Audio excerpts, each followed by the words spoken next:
Mark. Hey guys. Hey there, we can hear you. Okay, good. Yeah, so it's elm. This is neighborhood wood. So it's turned out of a green log. There's, I guess, 6 inches in diameter. I didn't sand the inside. I just wasn't worth it to me. But it was fun to turn. You might notice that there's some cracks on the pits, which I fully expected, but just thought that if I put the piths on the ends there, that they're going to push out a little bit and probably not crack too bad. It's not going to crack the piece, and it's just kind of I guess you call it an art piece. So I wasn't worried about the piths cracking too much. How thick is that rim at the top? The little bark section that's barely holding on. Oh yeah, it's really, really thin. I can't believe that it stayed there.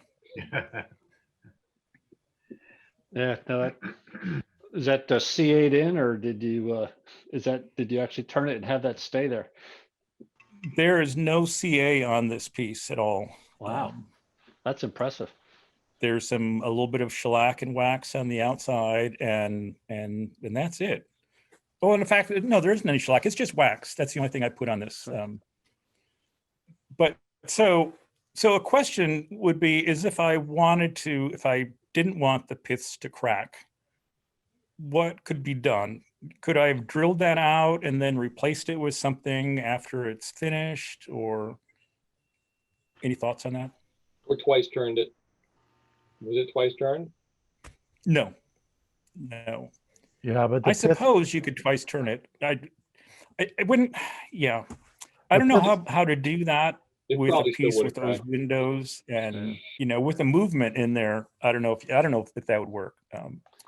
Yeah, I think the pith is going to crack if you do something like this. There's not a lot you could do. And again, with an art piece, it doesn't really take anything away from it. I mean, that's pretty impressive that you got that to stay together. What's the other side look like, Mark? Is it open on the other side? Oh yeah, it is, isn't it? Yeah, it's open right through. Yeah. Okay. Yeah. I wouldn't worry about the cracks of the pith at all. I mean, it's just within the pith, so that's, if anything, to me, it adds to it. It doesn't take anything away. And it's closed. I mean, you could put a drop of CA in that crack just to keep it from opening, but with a closed crack like that, I don't think it detracts from it at all. But it's not going to hold soup, so you don't need to worry about it. Yeah. Right. About a tablespoonful.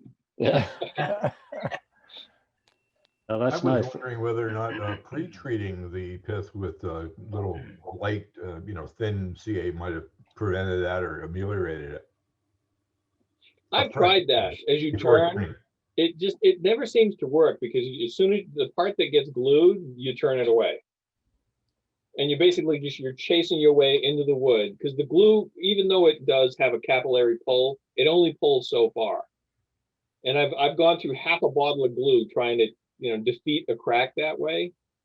And it might keep the piece from splitting, but the crack is always there, I've found.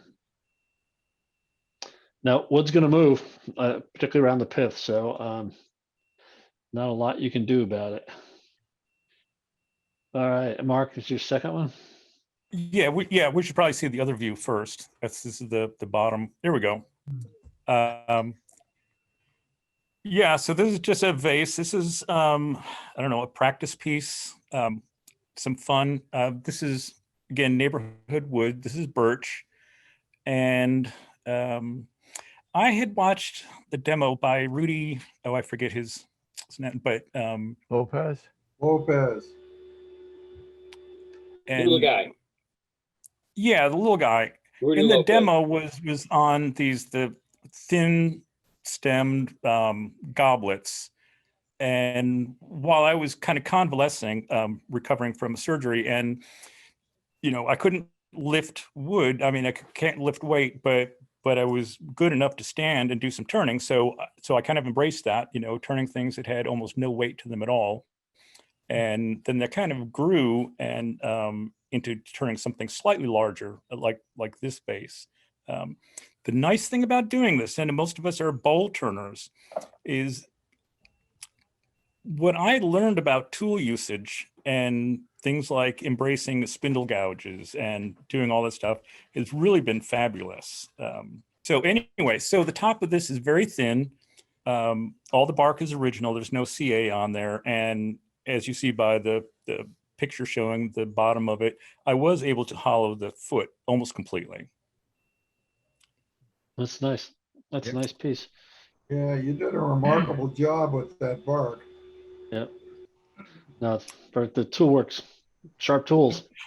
Yeah, I'm learning. I've learned a lot with doing these and learning how to keep the bark on there, and that's really been it's really been nice. It's just a very, very sharp gouge. You have to, you know, and one with a short bevel, so you know, kind of doing the 3 steps and knocking off the back of the gouge, and that way making sure that that the heel of the gouge does not contact the bark.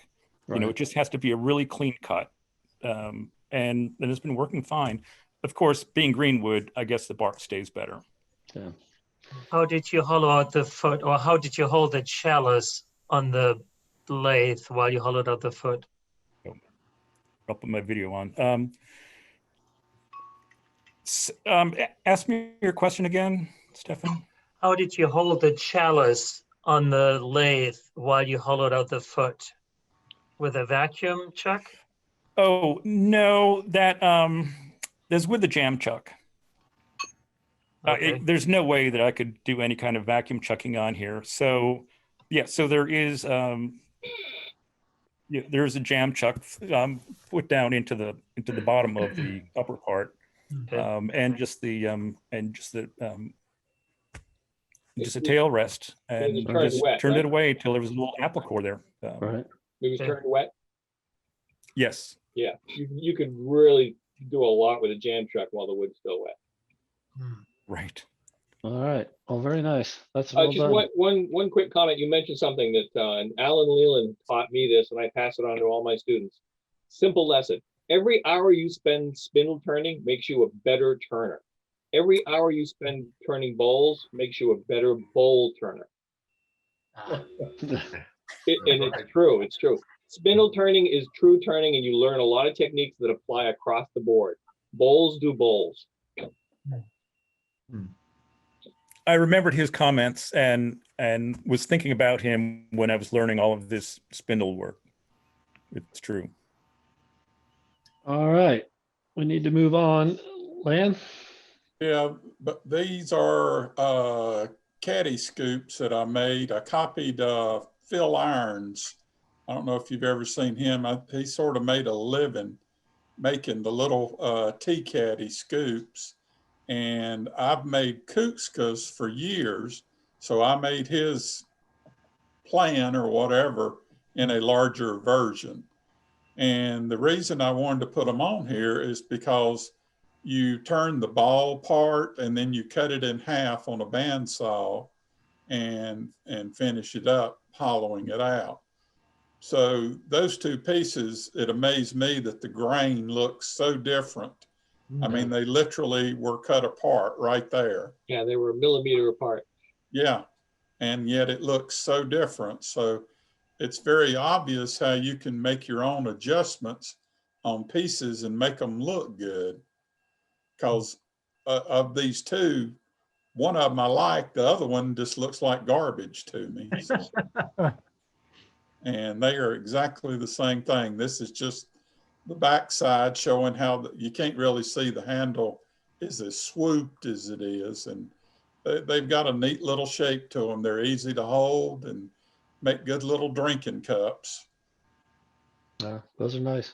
Now, and sycamore is you're right. Sycamore is such an interesting wood like that. The grain is just, but that is remarkable that there was a cut line right there. And it just, Yep.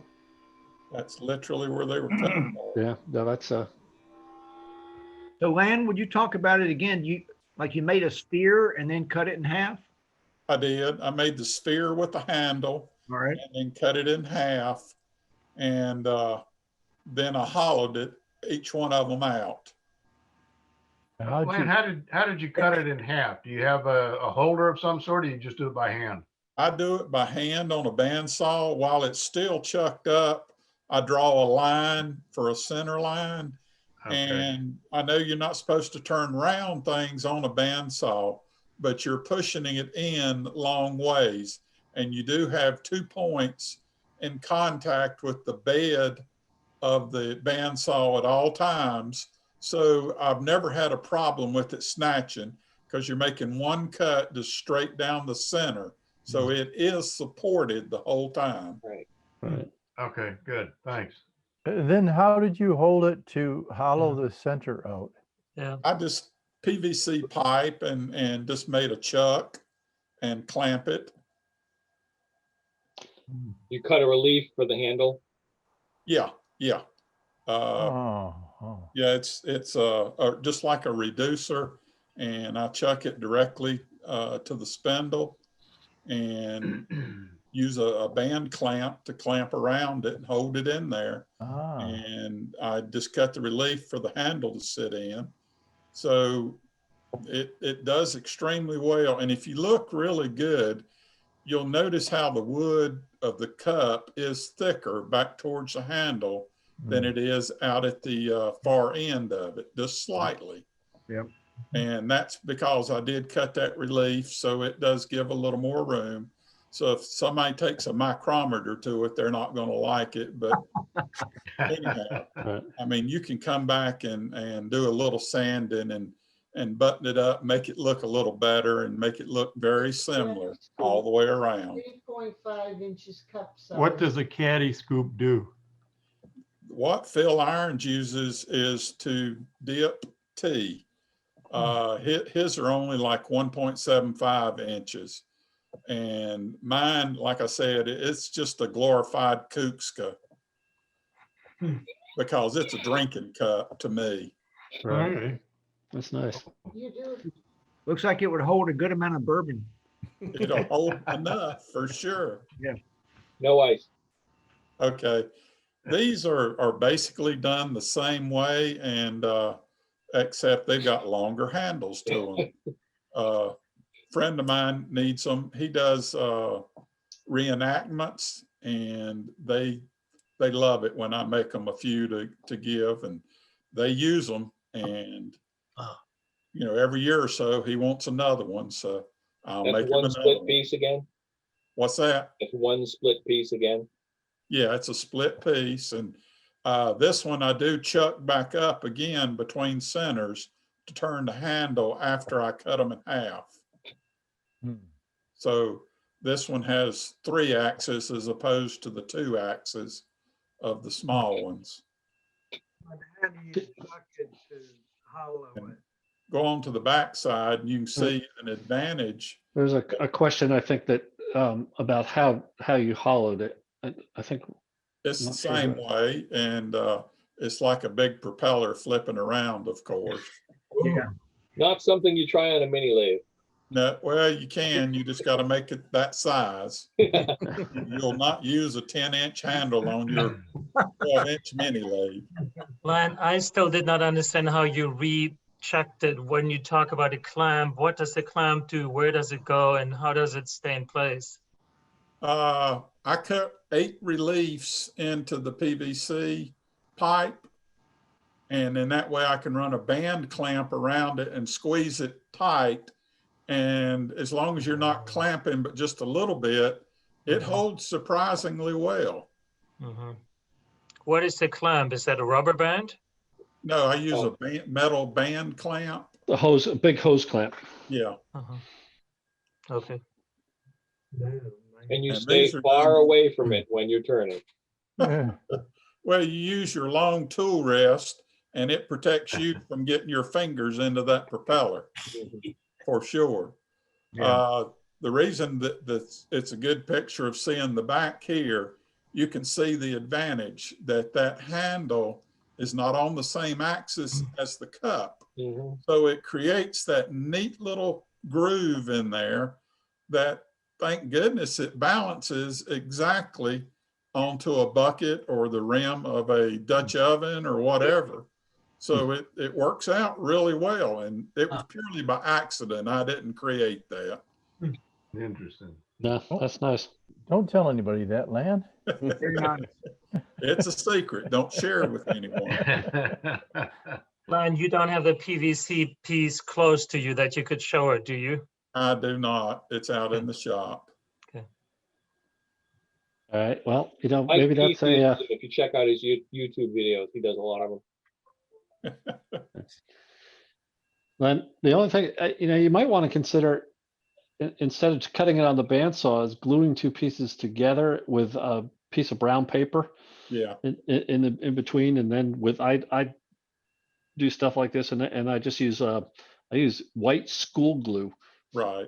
And then just a chisel would pop that right apart. Boy, that's scary putting that on a bandsaw, but good for you. No, and don't ever be scared on the bandsaw here, because you've got the full contact on the bed and you're cutting exactly down the center. It is fully supported. Right. You go bowl first, right? What's that? You go bowl first. I do. Yep. And of course, my fingers aren't pushing from the back. I've got to push a wide push stick.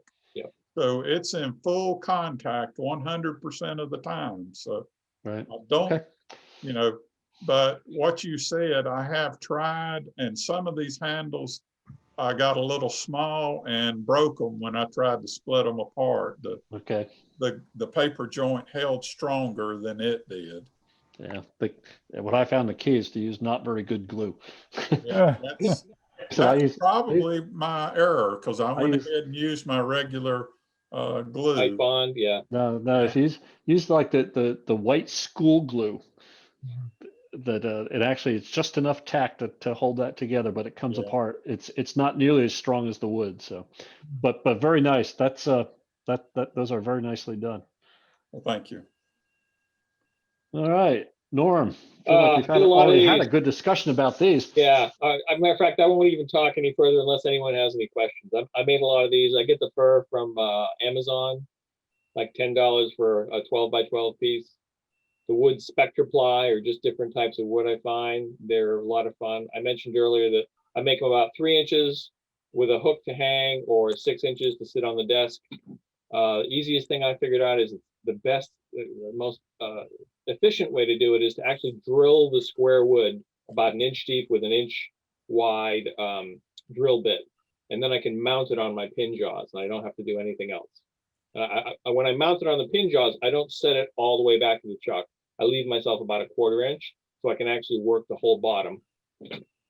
And I never have to do a second mounting on it. That's fun. Very That's cool. all. Those are all one piece. They're all. I mean, the hat and the bottom, all one piece. Except for the nose. Right. No. Does that nose turn too? Or is that Yeah. something else? Yeah, matter of fact, I did a short Instagram video on turning the noses after you turn a dozen in a row. Oh, that's what that was. Yeah. Yeah, it was a good video, except you didn't show where it ended up. Yeah. I like the question at the end too. How do you do it? Yeah. All right. Well, those are fun. You're part of a trend. Very cute. Yeah. I know a good bandwagon when I jump on. Is Lars on? I don't think he is. All right, well, He spends most of his day in Zoom meetings, so. yeah.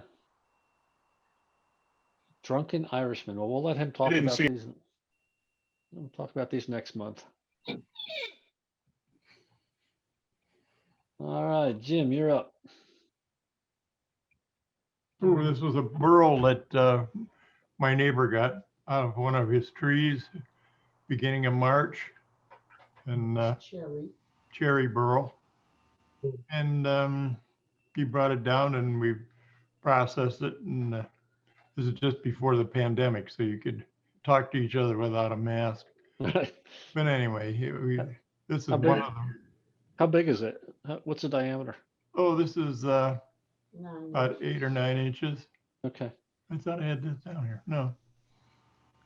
What else? else we got? I had to punch up the color a little bit because it was looking a little bland in the photo you sent, but No, that's the the color. filters kind of brought some of that richness out. Oh, okay. Yeah, that's really the It's a color. weird color. It's amazing. Cherry grown in red dirt down here is different than cherry grown in Ohio or New York or something. It has a reddish cast, You wanna hold but this it is the up? bottom of it. It came out really good. It had some inclusions here and there, but it all stayed together. So Jim, a lot of times cherry burl goes completely around the limb. Was this just a burl that was on the side? I guess, was this, where was the pith on, where's the pith on? Is that totally out of it? Or I'm just curious how you cut the burl to make the bowl. I am too, now that you mention it. Girls don't have pith. The tree, it was probably about a 8-inch tree, and the entire thing was wrapped with a burl. Right, that's how I've seen cherry burl. So, and I actually have one that's about that same size. That's all the way around the log, and I'm just trying to decide where to cut it. Do I cut right down the center of the log, or anyway? I was just curious as to what to do with mine. this had a limb coming out one side.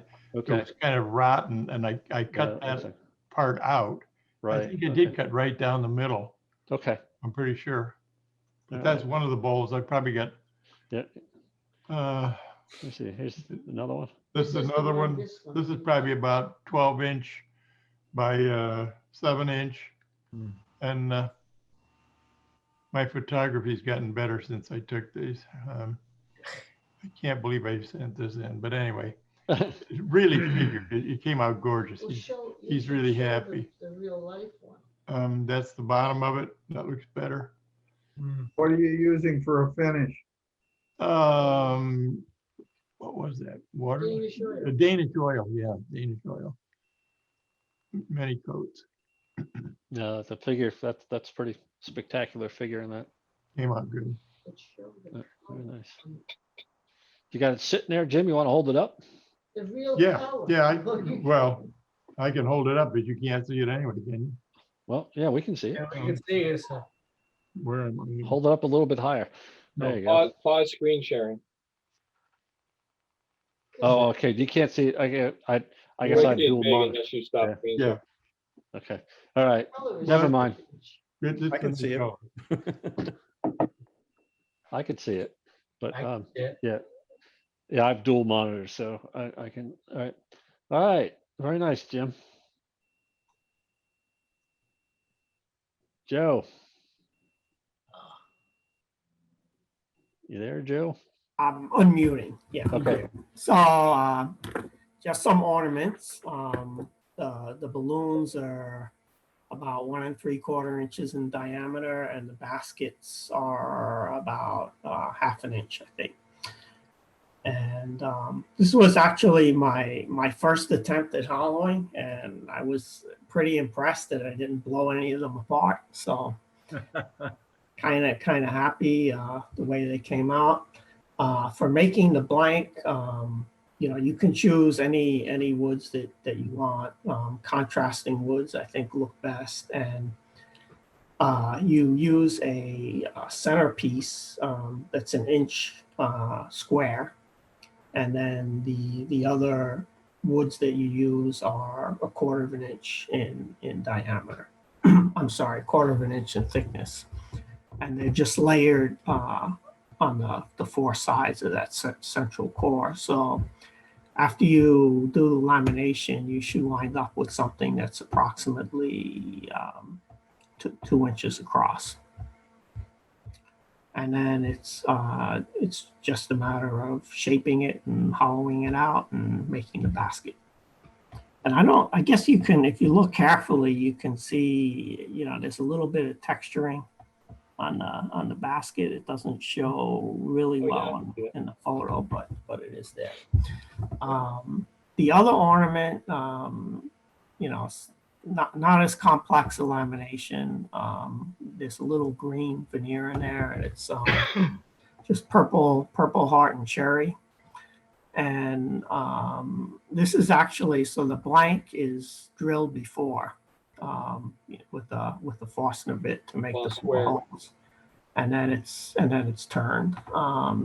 And the finial and the flame is turned as one piece, and it's just kind of sized, so when you insert it in the hole that's drilled in the bottom of the blank, the flame shows up in the center. Very nice. Nice. Joe, I have a suggestion on the shape, the balloons. If you think about a balloon, it isn't a perfect circle. It's got more of a globe near the top, and then it tapers in. And if you do that, I think it'll look a little bit more like a balloon, and it might make your laminations more interesting. It'll be more like a flame pattern or an elongated circle. So I'll make it wider at the top or narrower? Yes. So think it's kind of like, have you ever tried to turn an egg? You don't put the widest part in the middle. You move it off to one side. It's similar to that. Yeah, I think it would probably give it a little more dimension that way. Yeah. I'll have to try that next time. What does that hold? What does that hold in the basket? Is that just? It's a product called bead cord. It's actually spun silk. Okay. And again, the resolution isn't quite good enough in the photo, but it looks very much like rope, and it's about the right size scale for the size of this thing. I don't know if you can. I don't think you can enlarge it enough to be able to see it. Oh, the basket's hollow? Yeah, the baskets are hollow. Otherwise, they wouldn't float. There you go. Well, nice. Nice work, Joe. Thanks. Great. All right, Preston. We got a bunch of pictures here. So I got the two finished ones first, and then your in process ones after that. So okay. So there's two different bowls, but there, I think there's two pictures of the blue one and then two pictures of the red one. Okay. So as I mentioned here in the comments, I've since gotten better epoxy since I did these, but I did two pours, and the bigger one I put, I don't know what I thought was right amount of blue tinting in it, or mica powder, whatever it is, right? So that was darker than I thought it was going to be. And then I did the next one, and I said, okay, I don't have as much volume, but I don't want it to be as dark, but I wanted to have more of a blur than I got. You can almost see that there's maybe in the blue one you can't see as much as you can in the red one, but I don't like the way it's stratified. I want it to be all right, like blend in there. It's got a lot of arc inclusions and things. This is real pretty wood. So Preston, what I do when I know I'm doing multiple pours is I save some. I mix enough that I can save some, and I put it in a clear plastic cup. Okay. And let it set, and then it gives me a reference because the clear plastic cup maintains some translucency, so it gives me a reference when I mix the next batch up as to what I'm trying to work with there. So because it's a great idea. Because you got, and again, you just need to put a quarter of an inch of it in the bottom of a cup or something, because that's about what the thickness is in the bowl, and it gives you something to work with.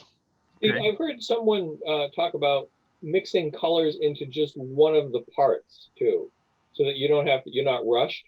Oh, okay. Have you ever tried that? Yeah, I haven't, but with epoxy, you shouldn't be rushed. I mean, epoxy's got such a long open time that and be together to start with, that I wouldn't get a good mix or something. No. Yeah. What are you using for epoxy now?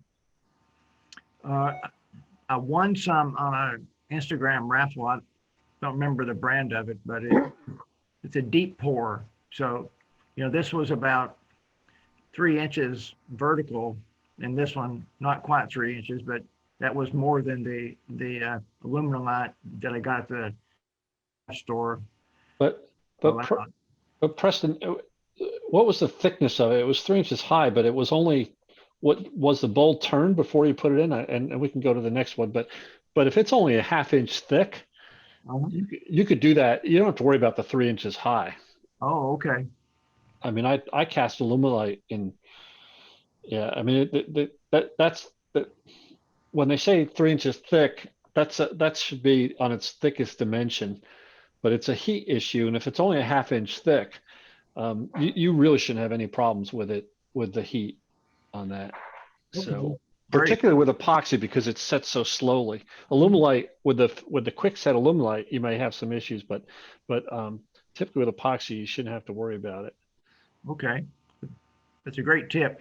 Now, this is a different bowl, but it had a similar issue where in the top picture you can see where there was a lot of punky stuff. I used my grinder to try to grind all that out. And then I had some duct tape that I was trying to use as a form or a dam. And it's really hard to get that up on a curved surface. So I have it sticking out a little bit, and it's open at the top, and I was just pouring in. And of course I didn't have any way to measure the volume that I needed. And I miscalculated or misguessed, I guess. So I ended up with 2 pours on this one. And let's go to the next picture. Yeah, gravity's a bitch. At the bottom, or at the top of the bowl, at the bottom of the picture, it's lighter than it is at the bottom of the bowl or the top of the picture. Right. Yeah. So again, I think using that method where, just save a little bit, don't pour it all in, and it'll give you a chance to match the colors before you do it. Okay. The other thing, I haven't had good luck with duct tape because it's kind of too, but I'm surprised this didn't all leak out on you, but but gaffer's tape, actually, I've had some better luck with. So that might have been, didn't have enough epoxy. I don't remember if it, but typically it does, but you're right. Yeah. So, I've since gotten some of that red tape that I saw people making those river tables with. Right. Yeah, you need something that's really sticky but flexible. And what I found with duct tape, it's sticky, but because it's rigid and it has kind of a texture to it, it doesn't really seal all that well. Yeah, and you can see the texture in the epoxy there from the tape. I have a bunch of resin in the bottom of my pressure pot to prove it. So does the red tape come, or you see this, it all off? They just had to turn. Yeah. What tool did you use to cut the epoxy? A negative rake scraper, a gouge? Mostly a negative rake scraper, but I did use a gouge sometimes.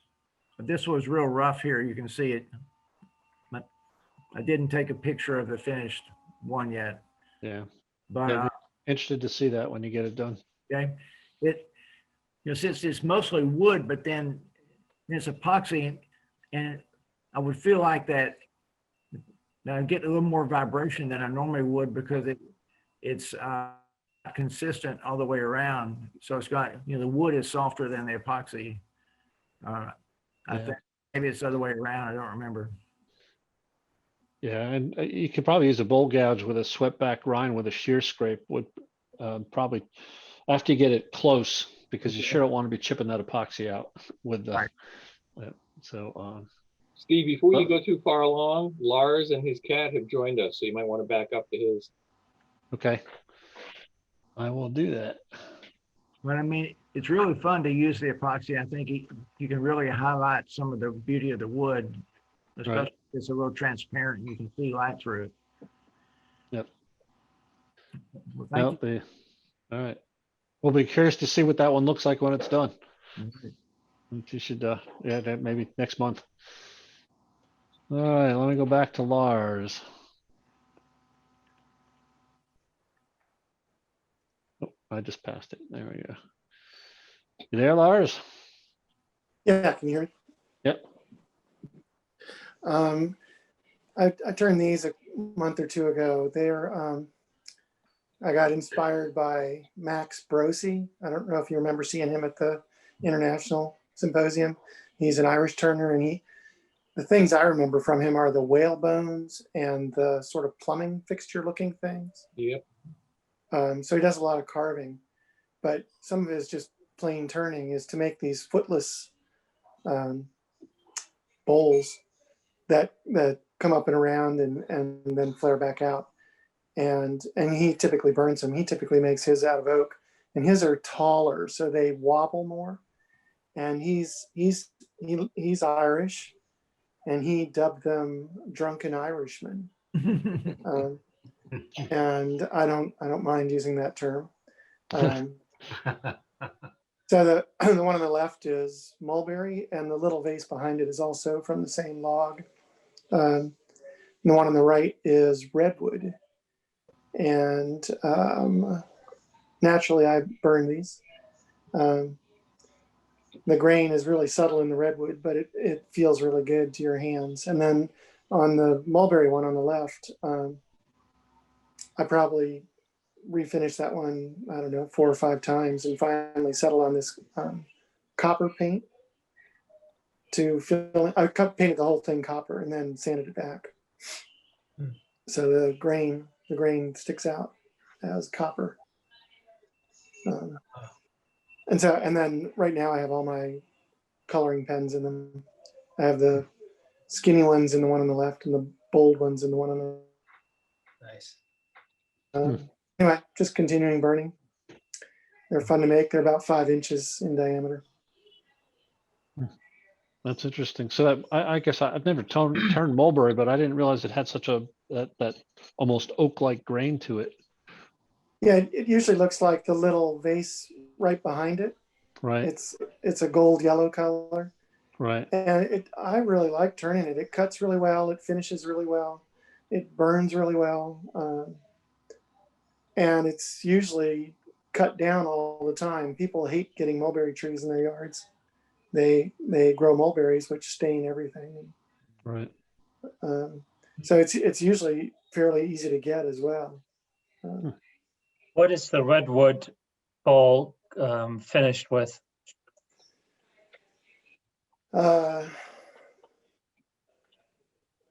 It's some kind of finishing oil, whose name I forget. And it. Oh, you finished with a finish. I did. I burned it, and then I probably brushed it, and I might have even sanded it. And then I started putting oil on it and did several coats, and kept buffing that with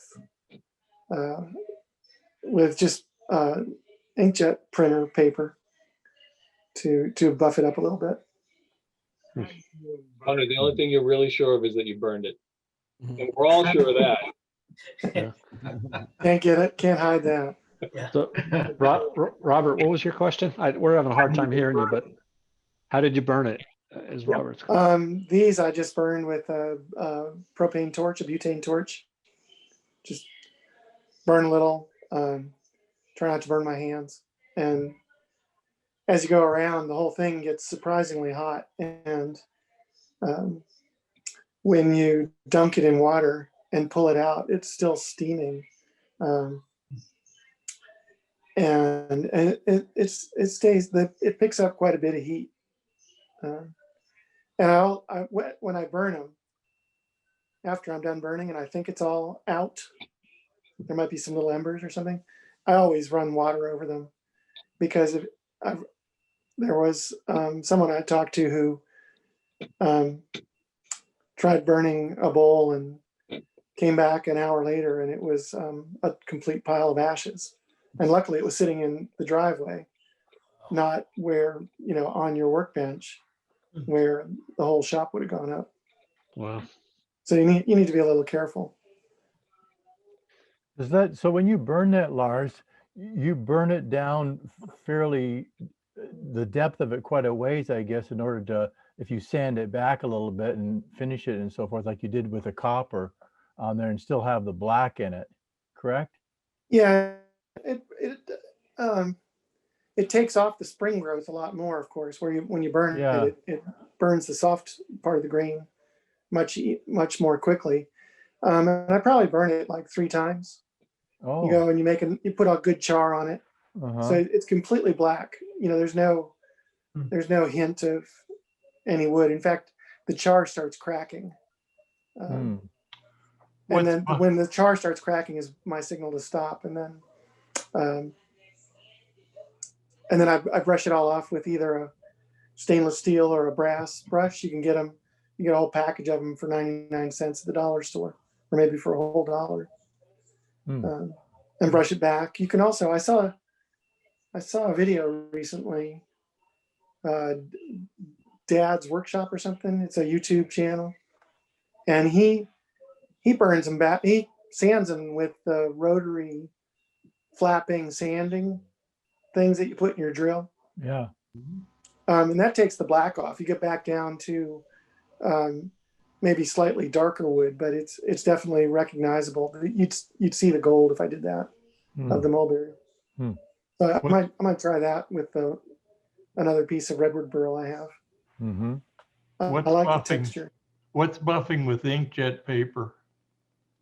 You just crumple up a piece of white paper out of your printer, and it's abrasive enough to polish. Oh, I it's thought kind you of were like using no, it's just a piece of paper or newsprint, not newsprint with news ink on it, just blank newsprint. The ink will come off. Paper is pretty abrasive. It'll scratch plastic. So when you're cleaning your car, you have to watch out for like spraying Windex and rubbing it with paper towels on your speedometer. You can burnish your the plastic cover. We don't have to worry about that. We don't clean it. All right. Well, that's nice. So when you buff it with the paper, is it spinning in the lathe, or are you just doing that by hand? Both. I put it on a vacuum chuck and spin it around. Spin it? Okay. All right. Interesting. Well, thanks. You're welcome. Thank you. Thanks. Let's see. Oh, I missed Gene. All right, Gene, you there? He was here. Gene, you're on mute. Oh, there you are. All right.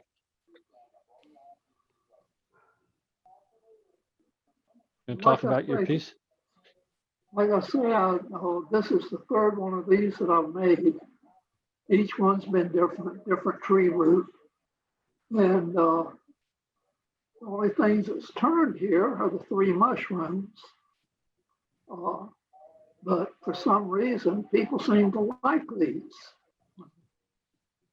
This is the third one I've made. The first 2 sold very quickly and for a lot more money than I expected. So I may try to make another couple. I've got some tree roots out drying in the driveway. So that's interesting. There's plenty of dead trees around.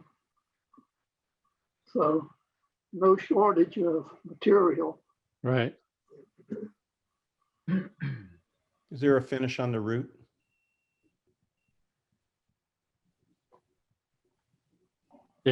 Gene, did you finish? Did you just spray the root with clear or something, or what's on the root? What's on the root is wood hardener that I got. I think it's close to a quart can that I got at Lowe's. And it's a plasticizer. Right. That I poured out of the can into a paper bowl. And I used a soft bristle brush to paint the root with and let it soak in. And that did a nice job of hardening the pieces of bark and the long pieces of the root. So interesting. I think that worked pretty well using that hardener like that. It did not change the color of the wood any. but it did take all the punkiness out of it, all the softness. Right. All right. Well, that's very interesting. Thank you. Just so you know, I muted a lot of folks. We're getting some background noise, so just unmute yourself if you have a question or a comment. Okay. Thanks, Norm. I'm sorry, I couldn't understand you. Norm just said he's letting people know that he's muted them to try to cut down on some background noise. Oh, So yeah, you can unmute yourself. You can just hit your space bar if you're on a computer, and that should unmute you if you just want to ask a question. All right, Bob. Don't forget to unmute yourself. Yeah, there we go. Okay. Maxio Pods. I took a class with Cindy Drozda recently and was kind of curious about these because I'd never even seen them. I didn't even know what they were. And she actually sells the pods. I don't know whether any of you have turned these before or go to buy them. They're kind of expensive, but she actually ordered them directly from Australia. And has them available on our website. They're quite a bit cheaper than you can find in most of the wood stores and whatnot. But anyway, these were little tea lights that I did, just kind of a quick and dirty little project. It was fun. Doesn't take very long. Basically, you turn the tea light portion of it with a Forstner bit, and the only thing I would caution you on if you are interested in doing it is make sure you have a face shield because they are messy and throw projectiles every direction. So I was going to say, I bet they're more dirty than quick. they are dirty. They are dirty.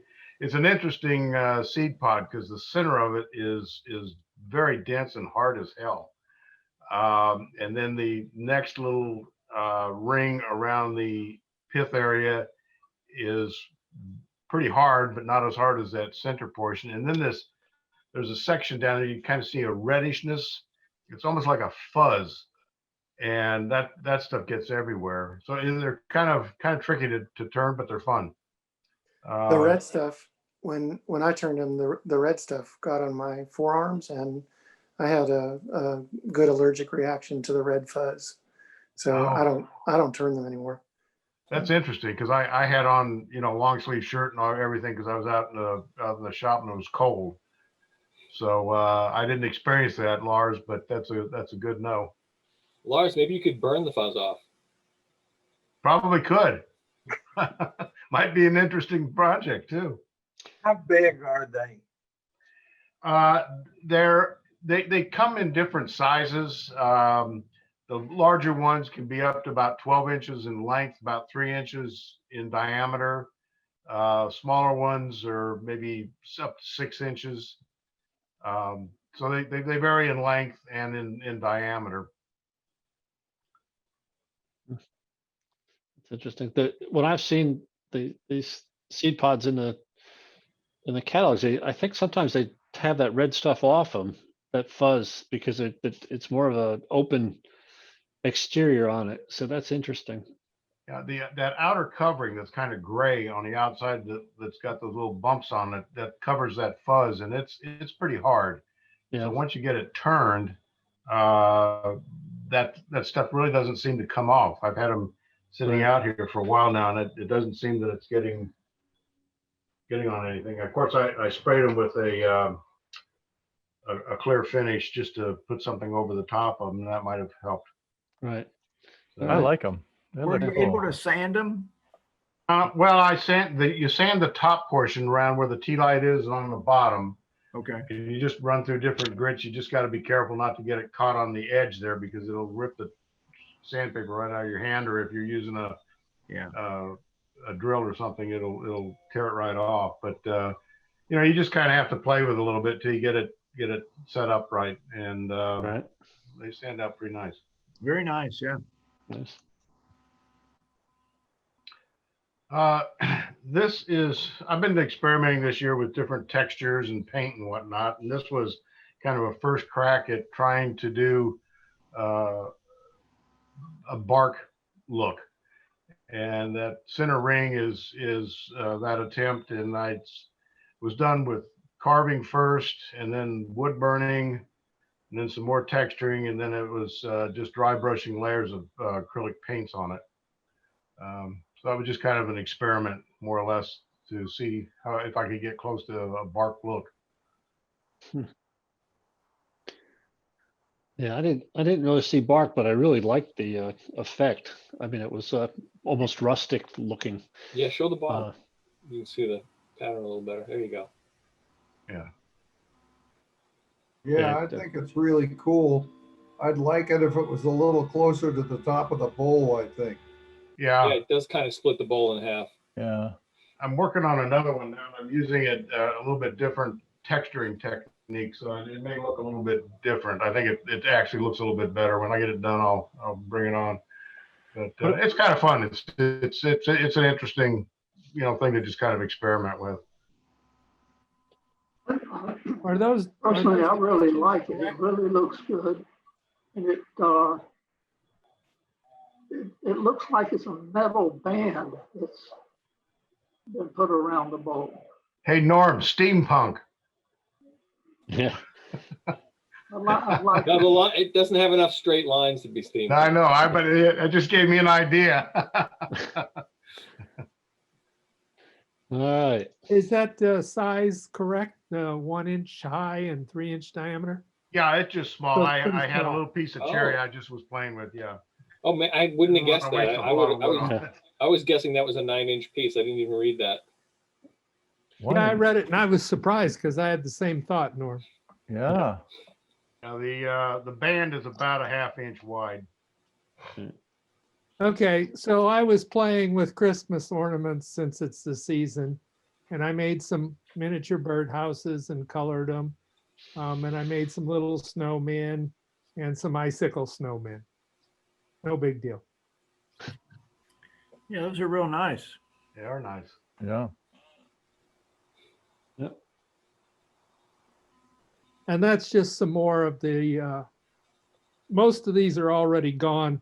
I gave them away to my daughters and stuff. So the ones that are colored are out of poplar and then just colored with trans tint dye and finished. And the one in the back there is out of cedar. And Terry, is it all one piece of wood or did you make the parts and glue them together? It's actually 4 pieces. So I turned everything separately. I turned the finials separately, the house part, and the lid, and I actually turned the perches. Very nice. You're going to get some birds though. Yeah, I thought about that, but I kind of like them without the birds on them. Sorry. Nice These are photography houses. too. Sorry? Nice photography too, particularly the previous one. Oh, thank you. John gave us the class and I got the backdrop and I've been experimenting with it. I don't have it all right yet, but I'm getting closer. Good. Where'd you get that tray? My wife had it and she does she does a craft tamari and she Right. teaches it and she had it for hanging her ornaments or balls on. So I stole it just for the photography. And now my stuff's on it. That's a nice display. Yeah. That'll look good in a craft market like that. That's a nice way to show them. All right. And then I was inspired by Norm's demo to do a Potpourri Bowl. So this is a piece of wood I got out of my neighbor's firewood stack. And I promised him if he gave me the wood, I would turn him something. So this is going to go to he and his wife, but it's about 3.5 inches tall and about 4 3/4 inches in diameter. I think it's probably maple from the way it worked and stuff, but I'm not absolutely sure. Yeah, looks like it could be. Show the next shot. Really nice job on that curve form following the lid curve. Yeah, I was trying to get that, and the outside is easy for me. The inside, this top inside curve is the hard part for me on the inside of the bowl. So how do people do that well? Use a Suggestions? hollowing tool or a bowl gouge? Well, yeah, I was using a hollowing tool, but it was kind of rough and I didn't like it very well. Well, you just need a hollowing. It's a big opening, but you just need a hollowing tool for that first inch of the inward rim. Once you pass that, you can use your bowl gouge for the rest of it. And if you fill it up with potpourri, no one's going to see the inside. There you go. Yeah, well, but if I don't make it a potpourri bowl, then I still want to be able to do kind of the semi-closed form sometimes. And that's where I have the difficulty. But yeah, thank you, Norm.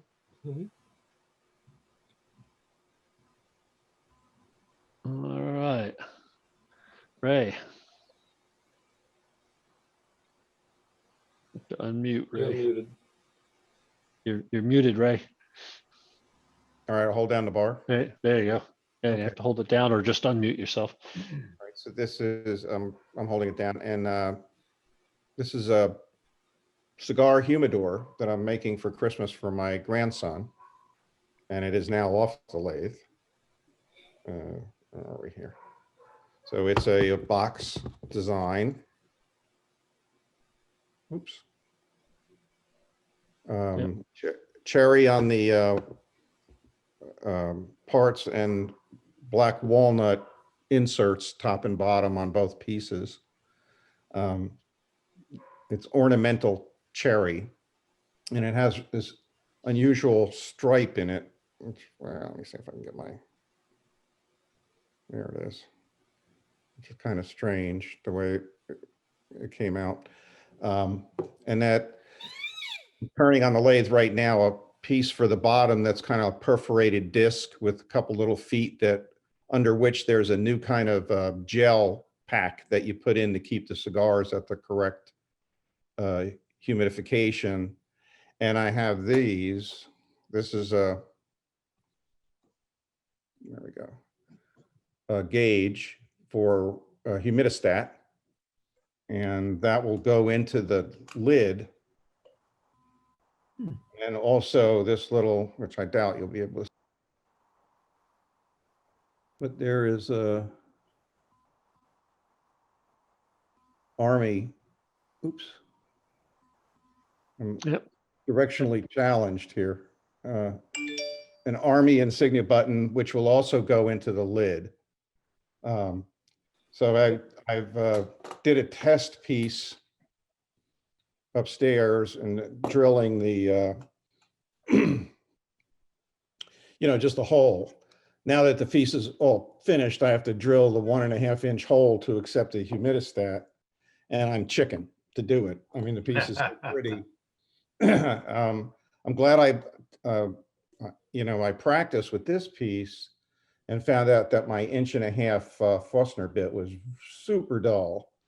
And actually, before we ended up watching a volleyball game streamed from one of the high school kids, I sharpened the Forstner bit myself and did another test hole, and it came out great. I was surprised what a big difference the hole made, or the sharpening made, and that I was actually able to do it on a Forstner bit. I hadn't done one before. Where's the hole? On the wall or the top or the bottom? It'll be on the top of the box. Centered? No, I'm going to put that in like a 1/3 over to the side, and then the other side will be the Army emblem. Gotcha. That's what I was thinking. Just put it in the lathe and cut it instead of using a Forstner. Yeah, I could probably do an off center on there too, but either way, I'm chicken. Yeah. Eventually I'll get it. I'd probably do it tomorrow. Well, the one thing you want to make sure is to put something up inside it so it's you have backing underneath that lid when you drill that hole, because it'll punch through there. So you want to make sure So I think I'll turn a plug. Yep. That'll fit right up in there, and also give me so I don't have to have the drill travel down as far. I'll get the the wood up closer to the drill. Right. And the other thing, doing it on a vertical drill, I think. Yeah. I think. And then that gets epoxied in across that because it has to be airtight, more or less. Right. And it was interesting. Last night, this had a beautiful fit. And I left it in my workshop upstairs, which is not, the temperature's down quite a bit. And this morning it was really loose, and now it's been sitting in the kitchen all day. And now it's back to, you know, kind of like a suction fit. It's not a friction fit. It's more like a suction fit. But, Welcome to woodworking, Raymond. it's fascinating, right? It's like, depending on where it's sitting, it's going to do. Now the cherry is ornamental cherry that a neighbor of mine took the tree down probably only 3 months ago. And I turned them into cylinders and I have them sitting around, but it wasn't really super dry. But the black walnut was donated by my veterinarian who, it's locally sourced and it was locally cut into planks, but, and she was using it for crown molding in her house. And so she had all these cutoffs and oddball end pieces, and it's about 4/4. Most of it's 4/4. And I've had them laying around now for quite a long time, so they're really stable. And I you know, when I laminated or cut the plugs into the ends of the cherry, it seems to have been holding its shape, and I put it back on the lathe a couple times, and it's so far so good. And now it's down to about 3/8 thickness, maybe. So, you know, it's drying. That's dried out pretty quick. So I think that's going to stabilize. Yeah, what a great gift. This is going to be a keepsake for sure. Yep. Yeah, I A hope lot so. of, lot of work. Yeah, people appreciate the amount of different steps in there. Nicely done. So this is my finished product. The other picture I sent Norm, which maybe you want to show, that one is the same one. This is the same pepper mill. They're both in there. I turned this from a log, and I think it's red oak. And while I was turning the round, I just got fascinated by the wood. It's absolutely amazing, you know, that there's spalting on one side and there's like a straight line of demarcation where the spalting is. And I got kind of trapped into watching the wood, and I was doing finishes between every sanding to try to, because it's oak, and I was trying to get a really smooth finish on it.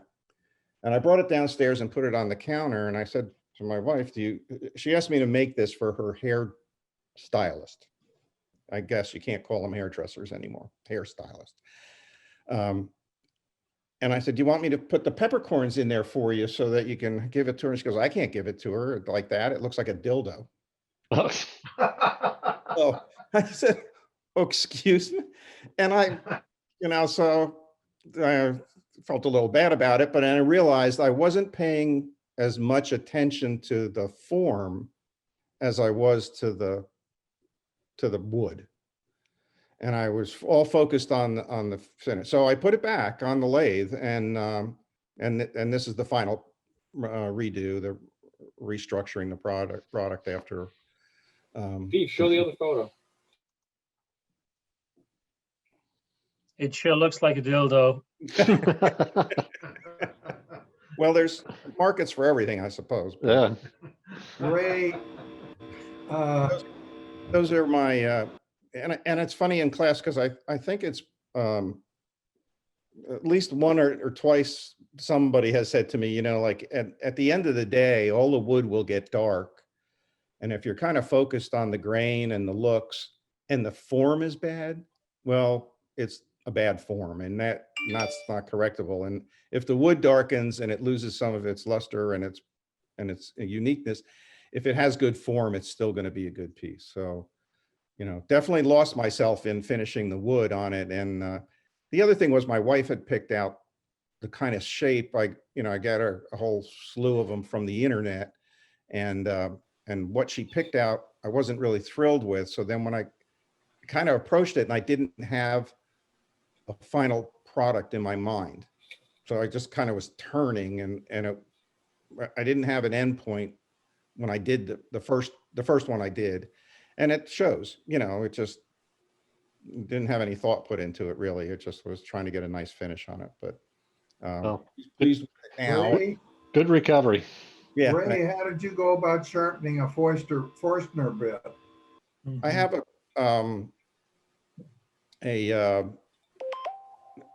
it's not a credit card shape. It's more like a stick, like a popsicle stick. And it's a diamond hone that's the shape of like a popsicle stick. And I just laid that flat on my lathe guide, and then it's sort of half on and half off. And I just rubbed the inside flat of the Forstner bit back and forth. You don't sharpen the angle. You only sharpen the flat, or sand down the flat. And it really came out. You don't do anything around the edges at all, because those are just cutting fibers. Right. So, and there's a couple of videos I've watched on how to sharpen them, and I didn't try it before, but now I needed a 1.5, and I didn't want to run out to Lowe's and buy another one. So, but it sharpened up pretty easily. I mean, it was like 5 or 6 strokes on each side, and it's the same way you would do like a scraper, where you're just coming across the top to refresh that edge, not the ground edge. All right. Well, let's So move on. the main takeaway from here, life lesson, as in life, as in wood turning, rule number 1, don't be a dick. There you go. All right, Rita. This is am I muted? No. This is a sycamore bowl. This is one of my favorite woods is sycamore. And it's about 6 inches. It's only about 6 inches across, but it's all textured around the edge with a cutter inserted in a Dremel tool, actually. And I know you're supposed to plan out your texturing so that it comes out correctly and you don't go to the very last design and it not have enough room to fit. But luckily I did not do that. I did not plan it out. And luckily it did fit around to the whole rim of it. So you did all that with a Dremel tool? Wow. A little cutter. I went around one way and then turned the bowl and went the opposite way so that I got the two different designs. It's a great effect. How long did that take? Probably an hour. Wow. Take me longer than that. That's very nice. That texturing is just spectacular to me. It just jumps right off there. That's very nice. Yeah. Thank you. No, that's nice. And the bowl is it just complements the shape of the bowl as well. Yeah, that's superb. Yeah. And we don't have a picture of the bottom, but noticing that you do that now, that you want bottoms and tops and sides, my photographer will take more pictures of things. That wasn't texture. You should fire that guy. Jim had 6 pictures of his stuff and only one. How's that work? Hers is in focus though. It's amazing. That's the only cutter she had in those days. She's got a bunch more cutters, but that was the only cutter. I don't remember where we got that, Lowe's or someplace. No, anyway, did a nice job. That's very nice, Rita. That's you. really very nice. All right, Stefan. Yeah, that looks not very clear. This is a big cherry bowl. It's about 14 inches or 13.5 inches wide and 5.5 inches tall. It's a tree I got from Wilmington. It really doesn't come out on this image. I think the resolution, Stephen, maybe too low. It was a little low when the photos came in. Yeah, I need to use a higher resolution. A little bit more, yeah. Yep. And you see the heartwood is most of the cherry and then the sapwood white part. the cherry is spectacular. The different colors, the different structures, peppery black points everywhere. It's awesome. I'm not sure I like the sapwood in there.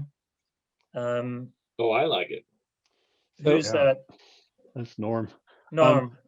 So Stefan, what I would say is that, and this is just my opinion, that I'm okay with sapwood, but it would have been nice if the sapwood was symmetrical on both sides, like if you did it right in the middle and it came out. I think having it just on one side, in my view, you're close. You can tell you're close to it on the other side, but that's just my opinion. Yeah. Fair enough. But it's a nice shape and very nice thin wall. I mean, it's a beautifully turned bowl. Thank you. I could certainly live with the sapwood. I mean, if I'd be happy to have that bowl. So just. And I'm happy with this too, I must say. And if you look at the sapwood on the other image, you see there's some on the previous image. There's some burly structures, leftovers, tiny little here with a too dark. So it has a lot of character, I must say. Yep. Yes, and if you turn to the next one that you had. That's the bottom, and here you see the structure of the cherry, which is just terrific. Yep. No, it's a pretty piece of wood and a very well turned. I mean, the curves, particularly when you look at this bottom view. I mean, there's no flat spots in the curve that I can see from the picture, at least, and it just tends to flow. So that's very nice. I my like challenge is somebody commissioned this piece, wanted a big cherry bowl. And I'm not sure yet how to price it. We've all discussed that's always a challenge. Yeah, it is. Hey, Stefan, how do you do your logo? Is that laser? Yeah, it's one of the lasers that Norm introduced to us 2 years ago, one of those $99 lasers. It's not a terrific one for my purposes. It doesn't have really great resolution, but it does okay. Good. I think Norm has much more experience with it, and he knows how to use it much better than I do. It's difficult to focus for me as well. So if you don't have it focused, it doesn't cut very well. Then you have to do it 2 or 3 times. I haven't really gotten used to it. Right. But I have appreciated, Norm, really a lot that you introduced that to me. Sure. So what are you going to set the price at, Stefan? Well, I started off initially I was thrilled how well it looked, and I thought $325 would be a good price. I've gone down in my mind to maybe $245, and maybe I'll settle on $225. I don't know. Yeah, I think that you're in the right price range. I say $250 to $300, somewhere's in there. Yeah, thanks for that input, Ted. All right. And this is the same, so I showed you 4 weeks ago, the one on the right-hand side, which is an oak with the sapwood and the hardwood. And then with a cherry tree that I got from Wilmington, I turned another 3 of them are cherry. And the one way on the left in the back, that's a pear wood, a Bradford pear. And I'm just experimenting with this hollow form to learn the hollowing. I love the shape of these forms. The bottom is round, and I turn them wet, so they just deform a little bit, and that's why the one on the right-hand side is tilted. And I just like it when they're distorted. It gives them some artistic character. And as you can see with the cherry, I turned the one on the left-hand side with the horizontal patterns, and then the one in the middle in front with vertical patterns, just to experiment how they would look. They're all sealer self finished, and then I've used the red Beal, and then I didn't use the Canuba wax at the end. Right. I just buffed it. No, that's nice. So on the ones that where you're turning end grain, is the pith in it, or did you just okay? There's no pith in it, and I know that Norm has shown us what did he call them? The bird's mouth bowls. Right. And at this point, I like to have bowls intact and not the pith that cracks. Actually, excuse me, I have to say one word. The oak piece is with a pith in the middle, as you can maybe appreciate. And that one did not split. But the other 4 do not have the pith in it because the trees were relatively large. Okay, very nice. The bigger one there, Stefan, it looks like and it's not end grain, but cross grain. And it looks like you have it kind of like at a sideways axis almost. Is that right? Diagonal. Looking at it, I agree with you, but I don't know how it happened. It looks very cool. I like it a lot. Oh, Yeah, So- that's So what I'm going to do next is I'm going to turn a platter out of cherry so that the 3 cherry ones fit onto it. So it's an assembly of 3 of these vessels plus the platter. And I think that will be a nice decoration piece. yeah. very nice. Thank you. You're really doing some very nice work. That's good tool work and nice forms. So And I'm going to say thank you to this group as well. I've used the wood bleach on one of the pieces, and I'll show that to you maybe then one of the next times. And one of the wood bleaches I bought made the wood completely white. It's just, I don't need the light in the workshop anymore. It lights up the whole workshop. Good old Clorox. yeah. Well, good. All right, Richard. Mute here. Yeah, I was been talking with Joaquin Vincent on Facebook and on AWGB, and he turned a very small sea urchin ornament. I don't know if you remember last year, I turned the larger ones that are about 2.5 inches in diameter. These are 1.5 inches and about 3/4 inch. I'm sorry, 1 inch and then about 1.5 inch in diameter pink sea urchin. And I had some East Indian rosewood left over, which I really like because it's very straight grain wood. And even though it's not black like ebony or African blackwood, I felt it, when you're in the design phase, that you go with the cheaper option. So anyway, I have my little pawn on the top, and it's got a very tiny hole drilled through it for some monofilament so I can hang it on the tree. It ended up being longer than I thought. It's 4 inches long. The cylinder that goes up through the sea urchin is 3/4 inch in diameter. And then it has that little lip that kind of flange that holds the outside up to the pawn, which also it's got a 1/4 inch stud on it, or a tenon on the bottom that fits in a 1/4 inch hole. But it's a little bit larger, about 3/8, that holds the top and the bottom together when it's glued up. And it was a nice little piece. The penny's there just to give you an idea, the size of it. I think Joaquin made one even smaller than this, and I've been looking for shells that are smaller, and I'll continue to do that just to see if I can beat the smallness game.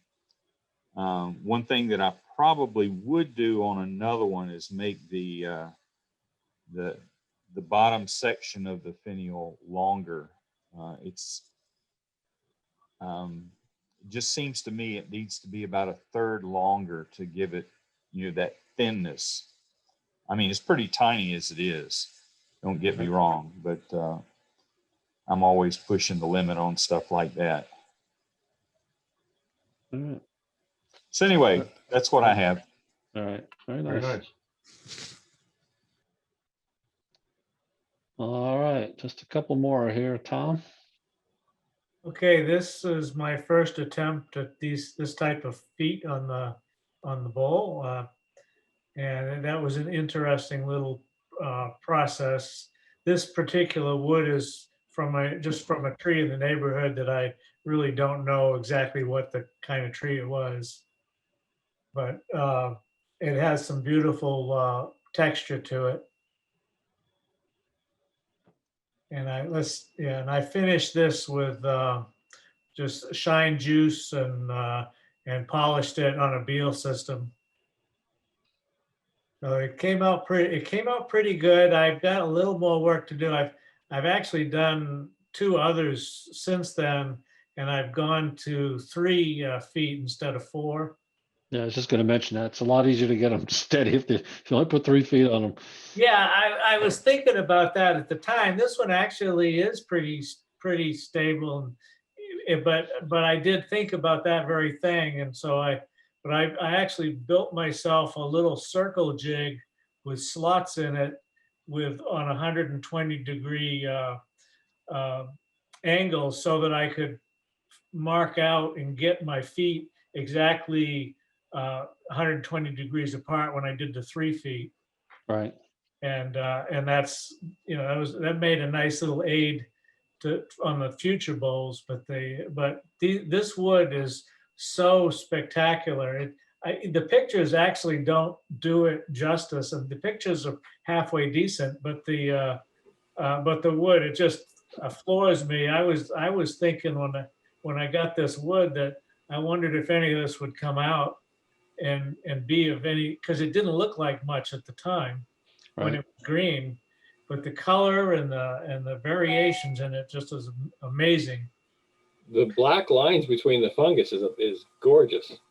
And I've got this was a real pretty feature on this one, but most of my bowls have at least some of that in every bowl that I've done. And yeah, I've done like 6 or 7 of them now. That's nice. Do you use the carnauba wax with the Beal system? I did, yes. So one suggestion, I don't know whether you can see my foot, but there seems to be just a little bit of wax buildup. Sometimes it happens. I don't know whether it's just a picture or whether, but I have a wheel. I have a 4th wheel for the Beal system that doesn't have anything on it. It's the same wheel as the wax wheel, but I don't put any wax on it. And I find that I buff with that at the very end, and it tends to smooth out because sometimes that carnauba wax will build up in some areas. I've actually experienced that buildup, and I usually give it a good solid heavy duty wipe down with paper towel at the end. Right.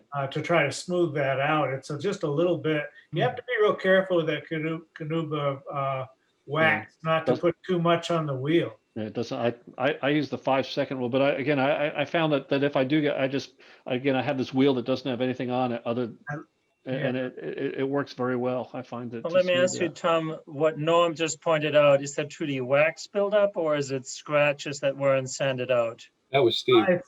It's hard. It's actually hard to tell. It may actually be scratches because that was my first attempt. Right. And they looked so good before I finished it. Mm-hmm. And then of course any little imperfection would show up. That's so painful. I've gone now to a more detailed process to carve out the places that need to be carved out. I use a little carbide bit from my Dremel. I've got just a little Dremel tool, and I grind away most of it. Then I use the Dremel with a sanding cylinder on it, and then I follow that now with sandpaper going up through the grits hand by hand. So I go up through from 120 to 400, and I have gone back. And once I got it all the way up and put the shine juice on it, and I see it in perfection, I go all the way back to 120 and redo it to get that out. And I've done a better job on the next 2 bowls that I did than this one, but this one's already gone. It was a Christmas present. So I zoomed way in. And I could see that they were distinct, like 3 to 5 distinct diagonal scratches. So I don't think they were sanding. It might have been post-processing scratches that came in. Okay. Yeah. I really, that being my first attempt, I learned a lot on that one. It was a little bit of a challenge, just getting the whole idea and how to do it. I made a lot of changes after that to the other bowls. So why didn't you show us the other ones?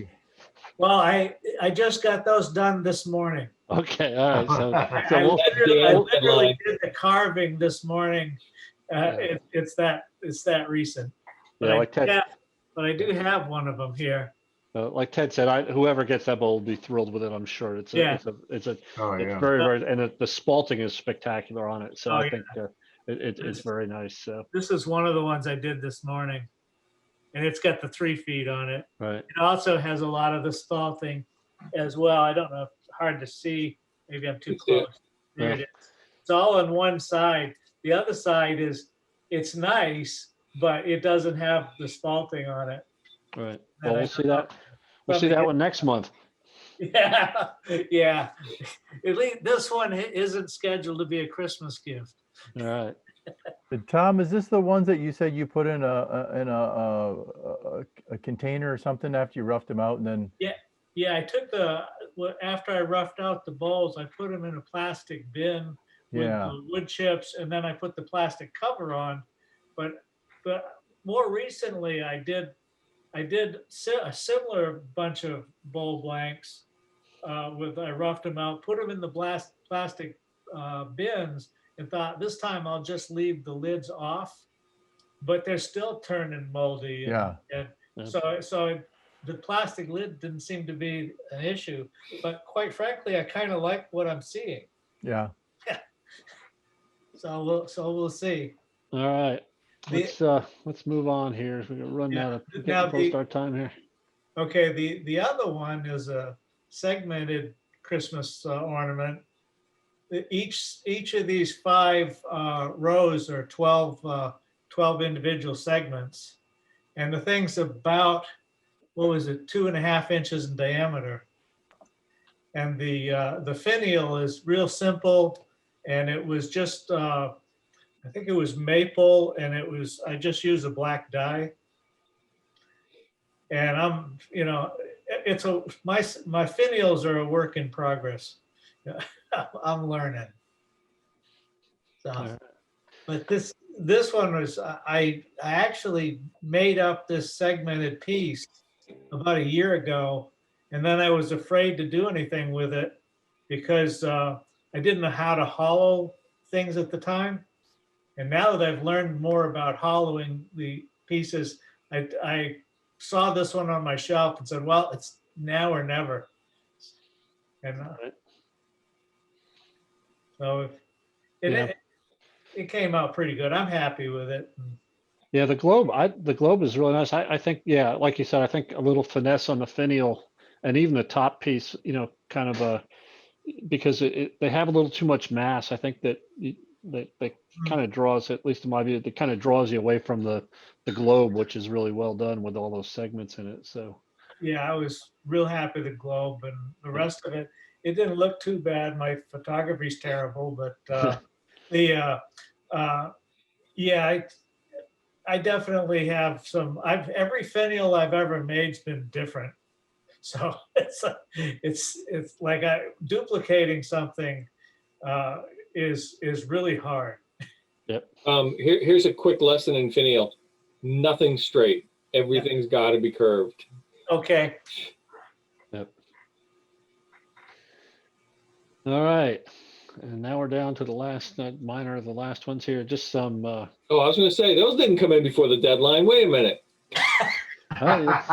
That's what happens when you're the editor. You got your prerogative here. So these are just some peppermill. I had a request to make a few peppermills. So when I make peppermills, I tend to make them in bunches because it's just easier to get into production mode with all those different steps. I use the crush grind mechanism, and this is maple with the fractal burning. This is some wormy pecan. I believe this is birch or beech. I'm not sure. It might be holly. I'm not. And then these two are just curly maple. And there's just a close up of the fractal burning. This is the one that I had to make that someone wanted. So just nothing special about those. Just the piece and the photography is good, but the number 1 is terrible. I know. Well, I just I had to put the when I was sending the pictures to the person that was going to buy them, they had the choice. So I actually picked the wrong picture. I have one without it, but it is number 1. So, and I used a crush grind mechanism. I like the crush grind because you don't have anything coming out through the top, and I think it makes for a better mill. So, What's the OD on that? it's about 2 3/4 at the bottom because I start with a 3-inch square, and it's about, I think that's they're all between 11 and 12 inches tall, and I tend to put this little collar here at the joint just so it makes it so if there is any movement or they're not quite exactly centered, or if there's not an exact grain match or something, that it just makes it a little easier to covers up some sins. So, and then my last piece is, this is a charcuterie tray. And it's a Christmas present for my son, and who's really he likes to do that, and he likes to cook and serve. And so this is a cut out of a big leaf maple burl. It's about 12 inches in diameter. Stabilized it with cactus juice because with a charcuterie board, you need it to be able to withstand. You don't typically have sharp knives on it, but if you have hard cheese or something on it, you could have a cheese knife on it. So I wanted it hard, and so just it's about 1/4 of an inch thick, and it is just with the stabilizing it with the cactus juice, it is just absolutely smooth. It's like a piece of glass, and just I'm really pleased with the way it turned out. It's just, and the fact that you can make it thin, you don't have to worry about it breaking or anything, and just some really fun grain in there on that piece. So. So, Steve, do you just sand that then and polish it? No other finish besides the cactus juice? Yep, it's just cactus juice, and then just it's got to just sand it, and I put a coat of or I just buffed it with the carnauba wax on it, and just really just to finish it, but it really doesn't need anything on it. The only part of this that was turned was I had these slabs cut, and they weren't flat. I mean, they weren't constant thickness. So I sanded one end flat. It didn't fit in my thickness planer. So I just put it on a faceplate. I just double stick taped it to a faceplate and used my lathe to get the surface flat on it. So there is some turning involved. So the other side is similar to this side here. Exactly the same. Yeah, you could turn them over. They're you could turn it either way. Oh, is that the other side there or no? No, that's the same side, isn't it? That's the same side, but the other side is just looks exactly the same. Okay. There's no front or back. I was pretty pleased with the way this turned out, and I actually, the guy that milled some, I was talking about at the beginning, I was down at a sawmill today getting some wood that was donated to the club cut up, and I brought some Burl caps with me that were actually bigger than 12 inches. These ones are a little bit longer, but had them cut into some slabs, because I think I'm just so happy the way this turned out. So, and I'm going to use a vacuum bag rather than my vacuum pot for in order to stabilize them, because I won't fit in the vacuum chamber. Is that a dog face or a deer like in the middle? I don't know. Right Oh yeah, right it is a deer. Yeah. Very good. Yeah, right here. Well, higher. Left there. A little higher and to the left. There, yeah. Lower there, just below that. Just like a little bit. Oh yeah, right there. Yeah, I see that. Oh, that too. Oh, there it is. Yeah. That is cool. Like looking at clouds, but there's another one up to the right. Yes. From center is another. Yes. Almost like more like a moose. Yeah. Yes. And there's antlers right here. Yeah. So anyway, this was just this was an experiment, and I was thinking about putting some segments together or something like that, and then I just had this, and I figured, well, I'm going to give this a try, and I'm really thrilled. And I also think these would be a good thing to sell. So I think that there's enough people. So I have about 5 or 6 pieces right now, slices of burl from today that I had cut up, and if I just the only thing I'm worried about with the vacuum bag, it's the same bag they use for vacuuming veneer. Is that what these sharp edges are going to do to the bag? So I need to figure out some way around that. But Can you put some tape around the edges and then take it back off after, or no? I don't know. I'll have to play with that. The one thing I did have to do is that this burl, that those points were so sharp that they would cut your hand. So I had to take my sanding disc on my Dremel and, you know, blunt the points a little bit. But yeah, it's just a fun thing. That I did. And Steve, I'm not familiar with cactus juice. What exactly is it made of, and how does that work as a statement? I don't know what the chemical makeup of it is. It's a resin that you can use it for stabilizing punky wood. And so you put the wood in a vacuum chamber and you evacuate all the air.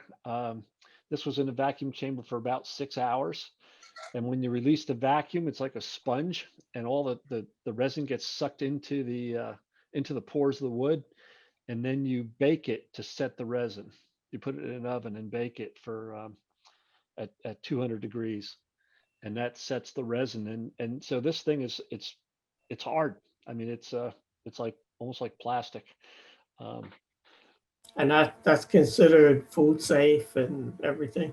Yep. No, and I talked to Turntex, and he said, you know, once you wouldn't want to put wet stuff on it and stuff, but you know, it's a resin that is set into the wood. Once it's heated, it sets, and it's set in there, and it's probably more food safe than most finishes you could put on it because it doesn't leach once it's baked. So and it's easy to sand. Yeah, it makes a big mess when you sand it, particularly on the lathe, because it sands into a really fine dust. And you absolutely have to have dust collection and a respirator when you do it. A lot of people also stain it, stain the juice when they put it in there to get all kinds of neat figures in the wood itself of different kinds of wood. But if you Google it, you know, just Google cactus juice or go to the vendor's page, you get all kinds of information on it.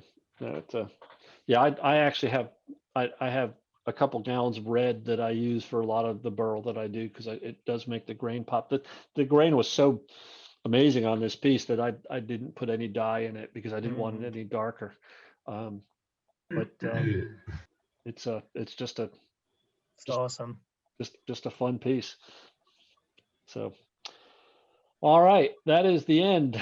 Again, we thank everybody who participated, sent stuff in, or just stayed and just watched. So these are getting to be a really fun event. I appreciate everybody's interest in doing this.